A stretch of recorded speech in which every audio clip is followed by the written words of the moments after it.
Assalamualaikum warahmatullahi wabarakatuh. Perkenalkan, nama saya Muhammad Rehan, tapi bukan Rehan yang begitu sulit lupakan Rehan, apalagi Rehan baik, begitu susah cari gantinya. Nama saya Muhammad Rehan dari PMR SMK 5 Surabaya, PMR Tembak Jaya. Di sini saya akan menyampaikan materi bidang kesehatan remaja, materi nabza. Nah, di sini saya akan menjelaskan mengenai dua topik, yaitu rokok dan alkohol.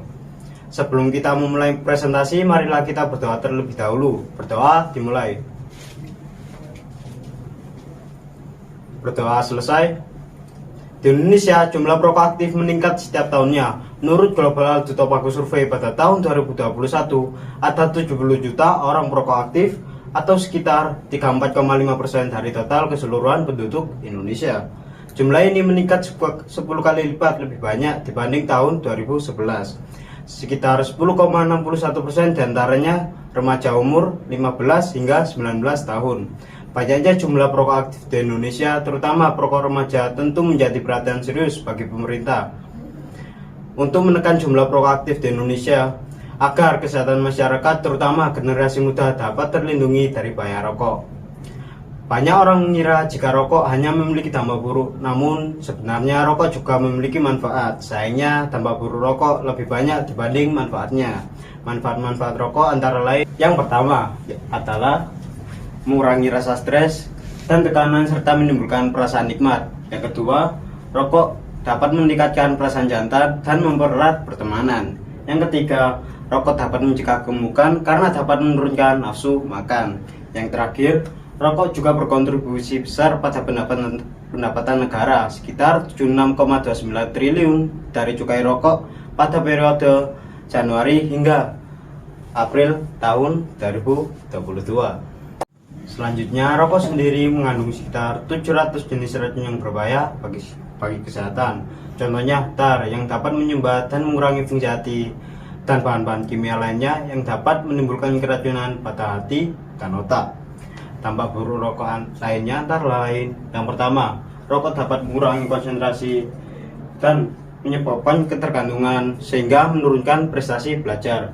Yang kedua, rokok dapat menyulut kebakaran sehingga dapat merusak harta benda. Hal ini tentu membuat kita bertanya-tanya, apa yang membuat masyarakat di Indonesia, terutama generasi muda, menjadi perokok aktif?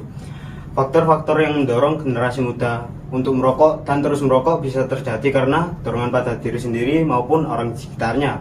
Seperti yang pertama, rasa ingin tahu hingga menjadi ketergantungan. Yang kedua, rokok dapat meningkatkan kejantanan dan pengakuan dari teman sebaya yang kadang kalau tidak merokok dianggap tidak solid.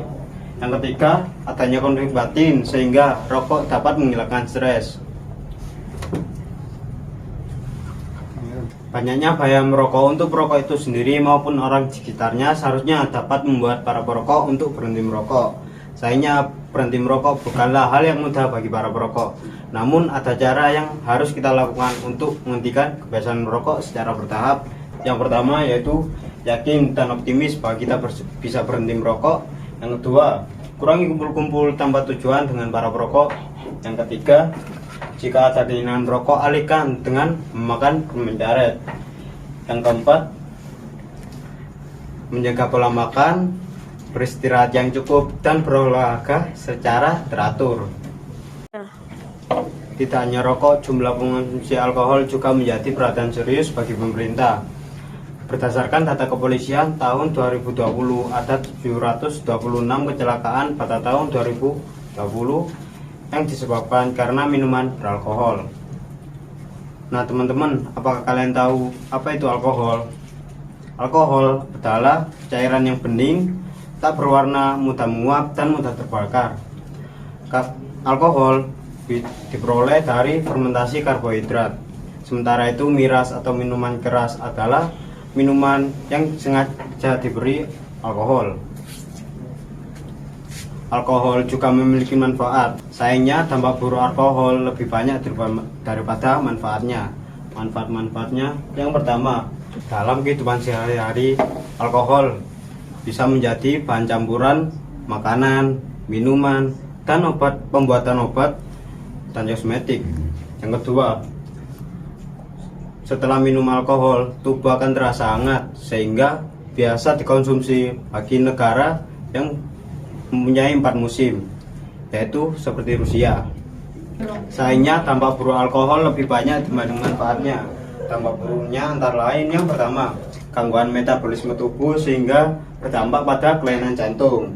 Yang kedua, dapat merusak fungsi hati dan susunan saraf, bahkan kanker, sehingga dapat menurunkan konsentrasi dan kesadaran yang dapat menimbulkan kecelakaan bagi para peminum. Selanjutnya kita akan beralih ke faktor-faktor yang membuat orang untuk meminum alkohol. Yang pertama, rasa ingin tahu yang tinggi sehingga menjadi ketergantungan. Yang kedua, meningkatkan kejantanan dan pengakuan dari teman sebaya yang kadang kalau tidak minum minuman beralkohol dianggap tidak solid. Yang ketiga, adanya konflik batin sehingga minum minuman beralkohol dapat menghilangkan stres. Kesimpulan yang dapat kita ambil dari materi yang saya bawakan adalah dua hal ini, yaitu rokok dan alkohol merupakan dua hal yang sangat berbahaya bila dikonsumsi dan membuat kita untuk berpikir berulang kali agar tidak terlanjur ketergantungan rokok dan alkohol. Peran kita sebagai perwira adalah mengedukasikan teman-teman mengenai bahaya alkohol serta dapat menghentikan kebiasaan bagi teman-teman untuk mengonsumsi alkohol maupun rokok. Sekian dari saya, terima kasih. Bila ada salah kata, selipkol. Sekian dari saya, terima kasih. Mohon maaf bila ada salah kata. Wassalamualaikum warahmatullahi wabarakatuh.